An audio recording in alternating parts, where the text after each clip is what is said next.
만기가 되면 채권은 원금과 이자가 나와요. 그러니까 나는 9,000원에 샀는데 원금이 10,000원이 됐으니까 1,000원이 붙어버렸단 말이죠. 여러분은 그냥 복잡하게 생각하지 말고 이자 플러스 채권을 싸게 사면 싸게 산 만큼도 내 채권의 수익률이 되는 거예요. 그래서 채권 수익률 이렇게 말했잖아요. 이자 수익, 매매 수익. 또 하나 기억할 거, 채권의 가격은 매일같이 변한다. 주식 올라가면 채권도 올라간다. 주식 내려가면 채권도 내려간다. 이렇게 생각하면 돼요.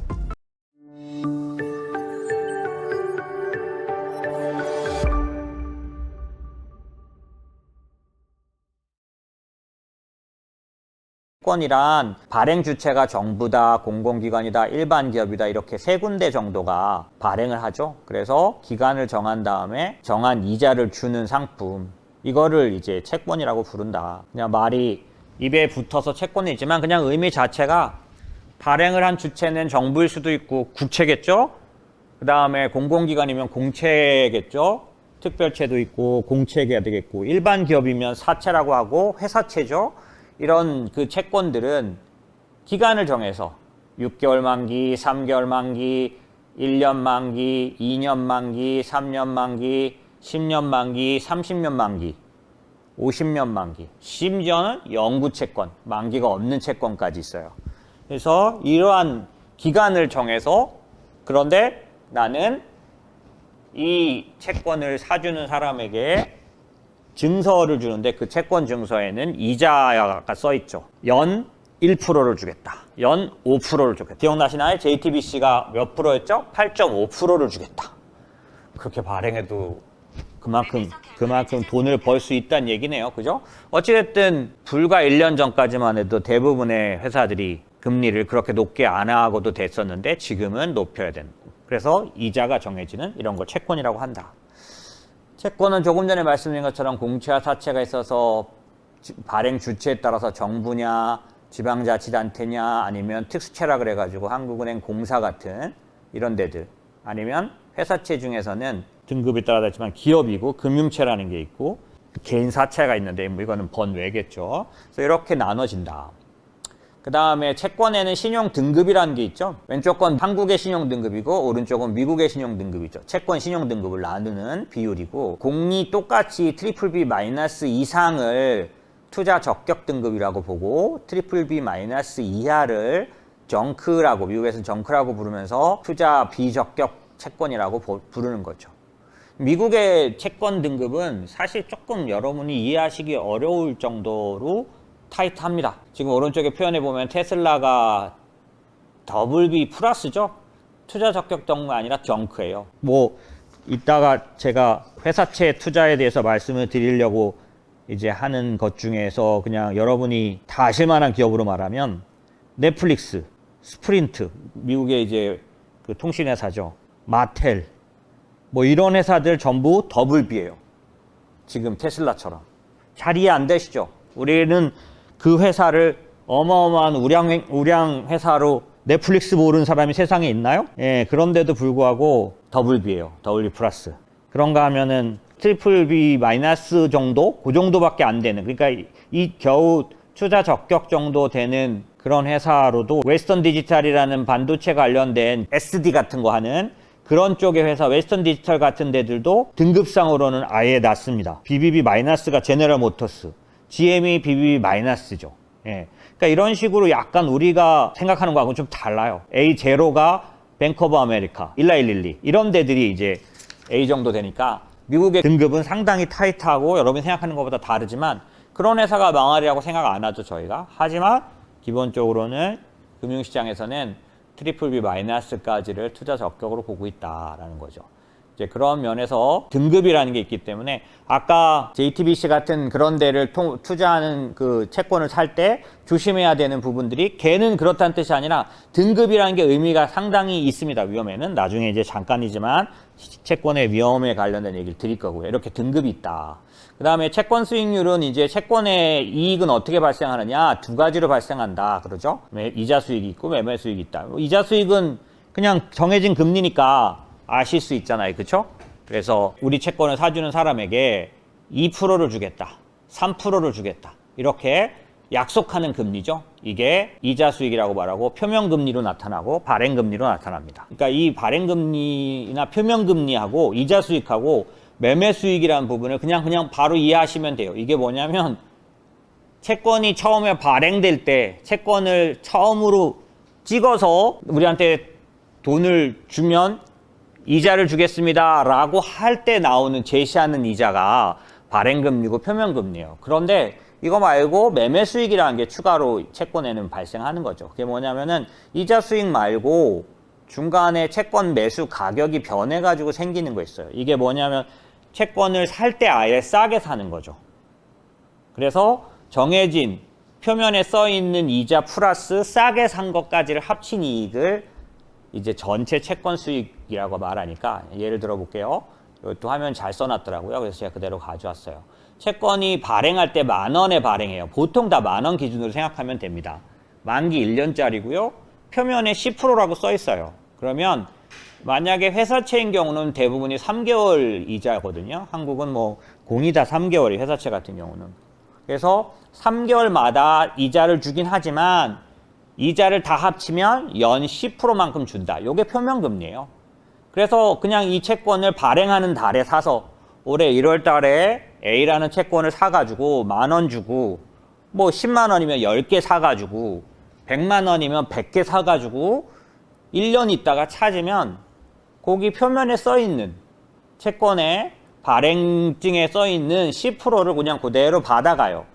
요게 이제 아까 설명드렸던 이자 수익입니다.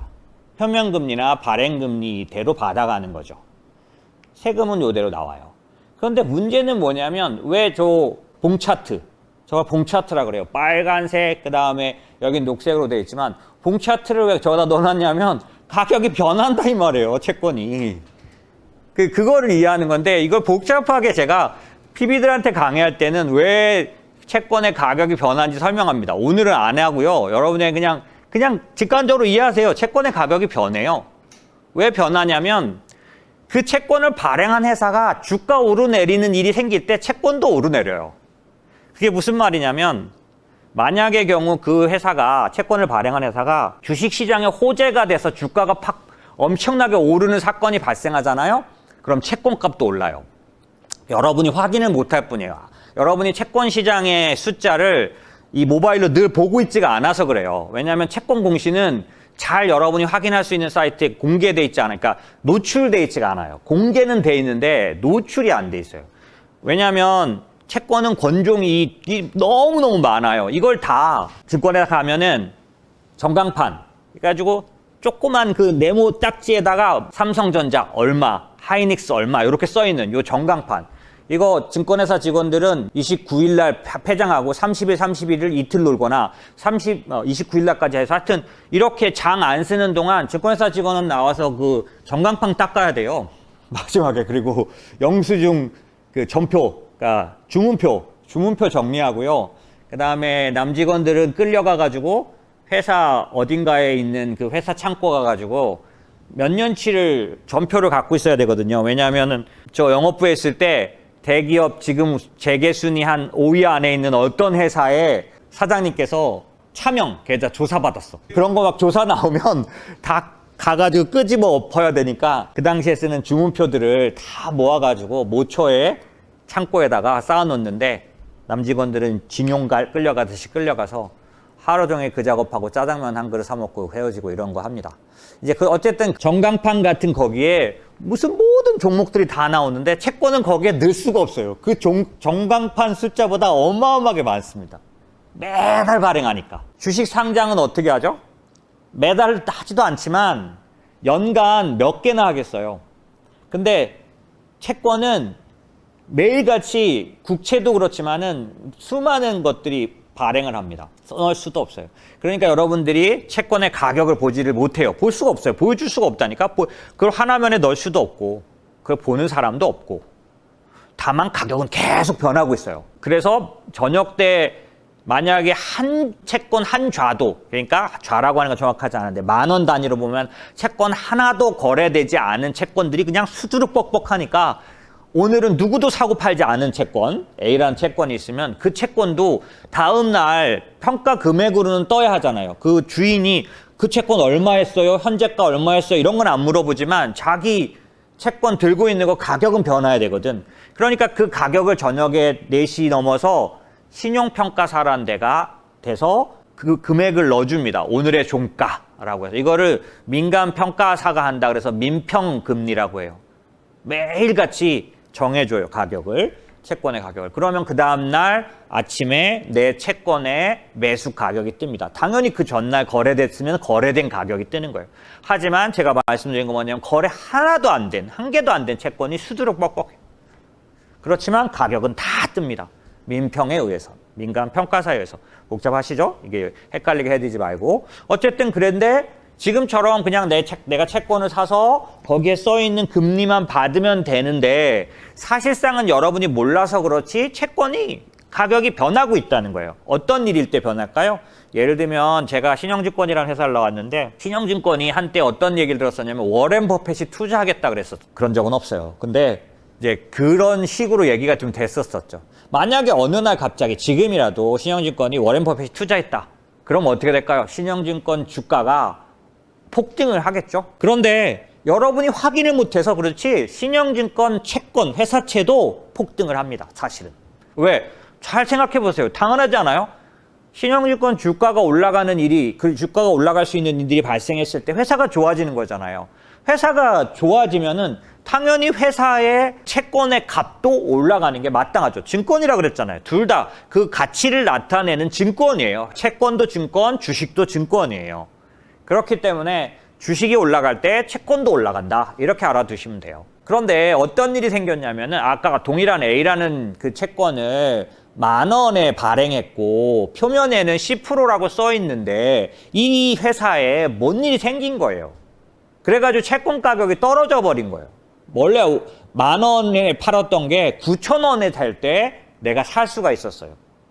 신영증권이 악재가 생겼을 때 내가 신영증권을 사는 것처럼 채권도 신영증권에 악재가 생기는 바람에 악재가 생긴 건 아닌데 괜히 쓸데없이 신영증권이라고 부르게 돼서 좀 웃긴데 어찌됐든 뭐 나쁜 뜻은 아니고 악재가 생겨가지고 신영증권 주가가 빠지면 채권값도 떨어진다고요. 떨어졌을 때 제가 만약에 샀다면 9,000원에 살 수 있단 말이에요.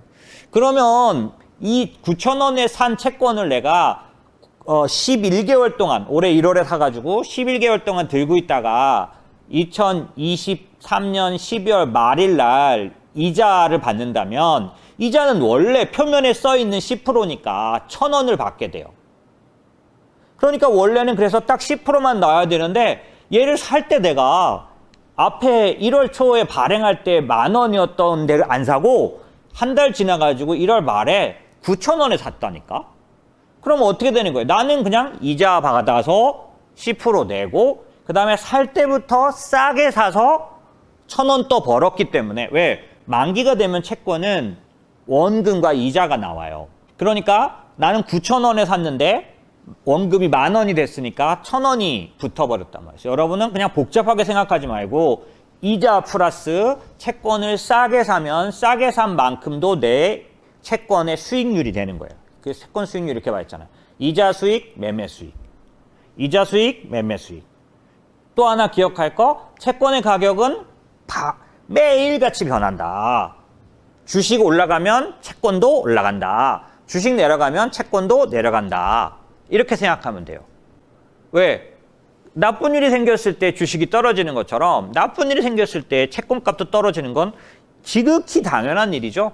왜? 그 회사에 그 발행 주체에게 무슨 일이 생겼는지를 나타내는 게 증권 가격이에요. 주식 가격이나 채권 가격이나 나쁜 일이 생기면 떨어집니다. 그래서 채권을 9,000원에 샀단 말이에요. 그러면 어떻게 돼요? 이자 1,000원 받고 그 다음에 내가 1,000원 싸게 샀기 때문에 만기 때 10,000원을 나는 9,000원에 샀는데 10,000원을 돌려받았기 때문에 그 사이에 1,000원이 생기죠. 2,000원이 생기기 때문에 나는 발행 채권을 바로 샀을 때보다 22%를 더 얻게 22%를 얻게 된다. 요게 채권 차익이죠. 반대가 있어요. 반대가 신영증권 채권이 호재가 생겨가지고 잘 될 줄 알고 11,000원에 샀는데 마지막에 갔을 때 별일이 안 생겨서 그대로 만기에 정해진 대로 돌아오게 되면 만기니까 무슨 말이냐면은 중간에 팔지 않은 거죠. 그냥 만기를 가져가게 되면 만기에는 그냥 어김없이 얄짤없이 아무것도 없이 10,000원과 1,000원만 나와요. 그러니까 나는 11,000원에 샀으니까 당연히 1,000원만큼이 더 먼저 투입된 거잖아요. 원금에 포함돼 버린 거죠. 그래서 1,000원만큼의 수익을 빼먹기 때문에 이자를 받았지만 나는 11,000원 주고 먼저 1,000원을 더 주고 산 것만큼 서로 상계돼서 나는 그냥 똔똔을 치게 되는 이게 채권이에요. 그러니까 채권은 싸게 살 수도 있고 비싸게 살 수도 있다는 사실을 여러분이 이해하면 되고, 표면금리 처음에 발행할 때 금리는 안 변해요. 계속 안 변해요. 이걸 제가 화면으로 보여드릴게요. 자, 얘보다는 이걸 보시는 게 나아요. 요거는 미국 국채의 가격과 현재 금리, 표면금리 이런 걸 나타낸 거예요. 자, 조금 작은 글씨인데 위에서부터 제가 빨간 거 표시된 거 빨갛게 박스 쳐놓은 거 볼까요? T가 앞에서 있죠. 이게 종목명에는 T빌이기 때문에 트레저리 빌, 그러니까 트레저리 본드도 있고 노트도 있고 빌도 있죠. 그래서 트레저리가 붙기 때문에 다 T가 붙어요. 그 다음에 0, 그러면 1%가 안 되는 금리에 발행한 것 같아요. 그래서 1/8, 그 다음에 12/15/23. 이거 뭐냐면 23년 12월 15일이 만기라는 거예요. 요 채권은 미국 국채인데, 그 다음에 코드는 US91282 CBA80. 요게 미국 국채 코드예요. 근데 그 다음에 중요한 게 나와요. 표면금리가 0.125%에 발행된 거예요. 세상에나.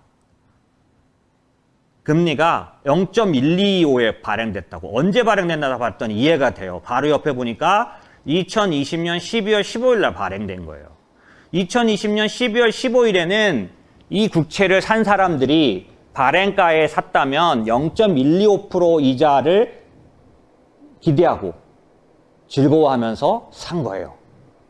그랬으면 만기가 이게 언제짜리냐면 23년 12월이니까 21년 12월, 23년 12월, 2년짜리죠. 2년 뒤에 0.125를 2배한 0.25 정도, 0.25% 정도 이자를 받겠다고. 그걸 받겠다고 저걸 사나? 지금이라면 안 사죠. 근데 그때는 저게 그냥 일반적인 금리였어요. 코로나 터지고 국채 금리가 0.125로 막 발행될 때라고. 그렇게 발행됐던 채권이에요. 지금 10개월 남아있죠. 이미 돌아갔어요. 근데 얘를 지금 얼마에 살 수 있냐면 우리가 증권사에서 4.79%에 사온다. 4.74%에 사온다고. 이게 무슨 말이에요? 0.125%에 샀던 거를 4.74에 사기 때문에 가격이 어떻게 됐냐면, 이 약간 이제 여기서 여러분이 아까 제가 알려드리지 않은 부분 뭐냐면, 매수가가 9,000원이 됐다는 거는, 채권 같은 경우는 채권의 가격이 떨어졌다는 얘기는 금리가 올라간 걸로 나타나는 거죠. 그래서 사실은 2%에 발행됐다고 하더라도 발행된 금리보다는 더 가격이 떨어졌기 때문에 높은 금리를 주는 거예요. 이 부분에서 여러분에게 이해를 하실 수 있게 간단하게 설명드릴 거예요. 그런데 이 부분에서 집중을 못 하시고 못 들으시면 아무 소용없어. 짧게 얘기할 거고 잘 들으셔야 돼. 왜 채권이 나쁜 일이 생기면 금리가 올라가는지 설명드려 볼게. 채권은 국채가 됐든 회사채가 됐든 당사자에게 나쁜 일이 생기면 금리가 올라가. 나쁜 일이 생기면 금리가 올라가. 금리가 올라가면 가격은 떨어진 거로 나오는데, 요건 같이 생각하면 복잡해. 그냥 나쁜 일이 생기면 금리가 올라가. 요거만 이해하시면 돼. 자, 나쁜 일이 생기면 금리가 올라가는 이유를 말씀드려 볼게요. 나쁜 일이라고 정의했는데 이런 거예요. 제가 삼성전자 직원이야. 그렇게 안 보이지만 삼성전자 직원이야. 근데 삼성전자 직원이면 한국에서 삼성전자는 한국 국채보다도 채권 등급이 높은, 더 우량하다고 여겨져. 왜? 부도율이 더 낮아. 한국보다 부도 확률이 더 낮게 평가돼. 안 믿어지시겠지만 그래요. 그래서 내가 만약에 삼성전자 직원이 됐는데 3개월이 지나면 직원 확인서를 받을 수 있어요. 왜냐하면 3개월 동안 수습도 하고 막 이러잖아. 정직원이 3개월 되면 나와. 3개월 삼성전자 재직증명서를 떼어갖고 은행에 가면은 한국 어느 은행을 가든지 최고의 신용 금리를 받을 수 있어. 신용 조건이 주어지는 거야. 한국에서 가장 좋은 회사를 다니기 때문에 신용 등급을 가장 좋은 우량 등급으로 받아요. 그러니까 제가 만약에 삼성전자 직원이에요. 그러면 우리은행이든 KB든 신한이든 가서 대출 좀 받읍시다. 신용대출. 얼마까지 나와요? 너 삼성전자의 부장이야. 뭐 이러면 뭐 엄청 많이 나오겠지 더. 어쨌든 나 삼성전자 직원이야. 이것만 재직증명서만 보여줘도 삼성전자 직원은요 얼마까지 대출되시고요. 아직도 이래요. 이걸 제일 열심히 하는 데는 우리은행이라서 우리은행 가면 진짜 수억 받을 수 있을 거예요. 요즘은 모르겠어요. 요즘은 이 경기가 안 좋아지는 때니까 좀 적지만 그래도 여전히 지금 삼성전자 직원이면 신용대출 금액이 딱 정해져 있어. 얼마까지는 나가요. 그 다음에 중요한 거 금리가 뭐 비교할 수 없게 낮겠지. 제가 은행 강의를 많이 가는데 그때마다 요 강의를 할 때 은행 직원들한테 물어봐요. 삼성전자 직원 오면은 몇 프로 나가요? 이렇게 물어본다고. 그러면 불과 한 1년 전만 해도 어땠냐면 신용대출 금리가 2%? 예. 모르겠어. 더 낮은 한 2%로 받았어. 신용대출인데 그 당시 신용대출이면은 그냥 일반적인 사람들 그냥 회사 이거 안 되고 그냥 신용대출 받는 사람들이 6%? 막 이럴 때 삼성전자 직원은 2%를 받았다고. 왜 그래요? 삼성전자 직원이니까 뭐야 믿을만해. 떼먹지 않을 거야. 그러니까 한도도 많이 줘요. 여기까지 설명하면 이해하실 수 있죠. 채권이라는 건 이와 똑같아요. 신용과 똑같아요. 그 회사의 신용인 거야. 그 나라의 신용인 거야. 그래서 이 회사가, 이 나라가 잘 될 때 신용이 빵빵해. 신용이 빵빵하다는 의미는 무슨 뜻이에요? 대출이자를 아주 낮게 줘도 돼. 왜? 믿을만 하니까. 이자를 조금밖에 안 받는다고. 왜 그럼 대출 금리가 신용과 따라 움직이냐면 반대로 얘기해 볼게요. 제가 근데 어느 날 갑자기 삼성전자 직원 하다가 무슨 일이 생겼다고 해야 될까? 뭐 별일이 다 생길 수 있으니까 뭔 일이 생겨서 제가 백수가 됐어. 3개월 뒤에 백수가 돼서 은행에 다시 갔어. 대출 좀 받겠습니다. 라고 하면 제가 은행 PB분들한테 물어보면 100% 그래요. 대출 안 나가요. 백수니까 대출 안 나가요. 신용대출.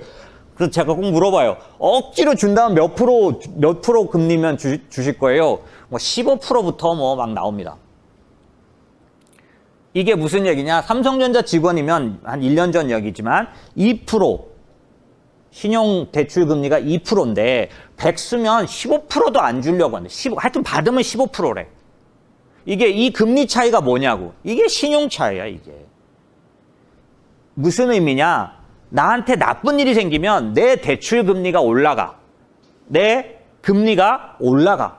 내가 더 많은 금리를 낸다는 얘기는 내가 더 부실해졌다는 얘기야. 내가 더 나쁜 일이 생겼다는, 내가 더 믿을만 하지 않다는 얘기야. 그리고 내가 많은 금리를 줘야 상대방이 나를 믿는다는 거야. 뒤집어서 얘기해 볼게요.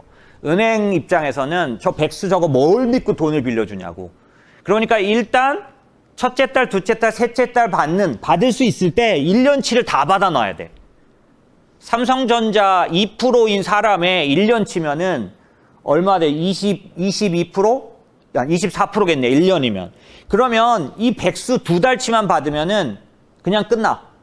1년치 다 받아놓은 거야. 3달째 가서 망해도 상관없어. 왜? 이미 받아놨으니까. 그러니까 신용이 나쁜 사람, 상태가 안 좋은 사람은 먼저 이자를 높이 준다고 하면 혹시 주는 거야. 이게 채권인 거야. 잘 정리해 볼게요. 잘 들으셔야 돼. 지금 말씀드린 것처럼 내가, 회사가, 어느 국가가 나쁜 일이 생기면 금리가 올라가. 그 금리가 뭐라고? 빚. 금리는 빚이야, 빚. 이자를 주는 거기 때문에 채권을 발행하면 빚이야. 그러니까 채권을 발행해서 빚을 낼 때 당연히 이자를 많이 내는 게 나쁜 회사야. 나쁜 나라야. 떨어지는 회사, 떨어지는 나라야.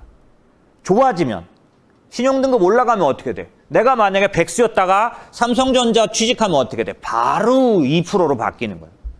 금리가 뚝 떨어져. 나한테 좋은 일이 생기면 금리가 뚝 떨어져. 그런데 내가 좋은 일이 생겼으니까 내 값은 올라갔겠죠? 채권은 값이 올라갈 때 금리가 뚝 떨어져. 우량해질 때 금리가 뚝 떨어져. 나쁜 일이 생기면 금리가 올라.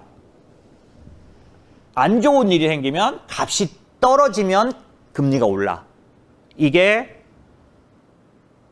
채권의 금리와 가격이에요. 가격이 올라가면 금리가 내려가는 이유. 내가 가치가 있어지면 나는 신용등급이 좋아지기 때문에 낮은 금리로 조달할 수 있어. 이게 금리가 낮아지는 이유예요. 지금 말씀드린 것처럼 신용증권이 만약에 10,000원에 팔다가 9,000원에 팔면 값이 떨어졌잖아. 이 얘기인즉슨 내가 나빠졌기 때문에 금리는 올라갔을 거예요. 10,000원에 팔을 때 얼마에 발행했냐면 그러니까 연 10%로 발행했다면 지금 나를 만약에 지금 발행한다면 신용증권이 발행한 걸 샀으니까 금리는 그대로 있고 가격만 움직이지만 이번 달에 신용증권이 채권값이 9,000원일 때 만약에 발행한다면 10%에는 아무도 안 살 거야. 왜? 10% 떨어졌으니까 10%에 10% 더 이자를 더 쳐줘야 사람들이 비로소 믿고 살 수 있다고. 산단 말이야. 백수면은 이자를 많이 줘야 돼. 그런 것처럼 채권의 가격이 떨어지면 금리는 올라간다. 가격이 떨어지면 금리는 올라간다. 여기까지 했는데 이해 못 하셨으면 끝나고 나서 다시 돌려봐야 돼. 한 10번, 20번 돌려보면 이해돼요. 이거 굉장히 중요한데 뭐라고 제가 더 이상 설명할 지금은 여유가 없어요. 다음번에 제가 다시 한번 설명드릴 거예요. 자, 이렇게 해서 말씀드린 것처럼 좋은 일이 생기면 채권값이 올라. 그렇기 때문에 11,000원에 사는 거야. 그런데 좋은 일이 더 생겼어. 다음 달에 채권값이 또 올라서 금리가 내려갔겠지. 나한테 좋은 일이 생기면 금리가 내려간다 그랬잖아요.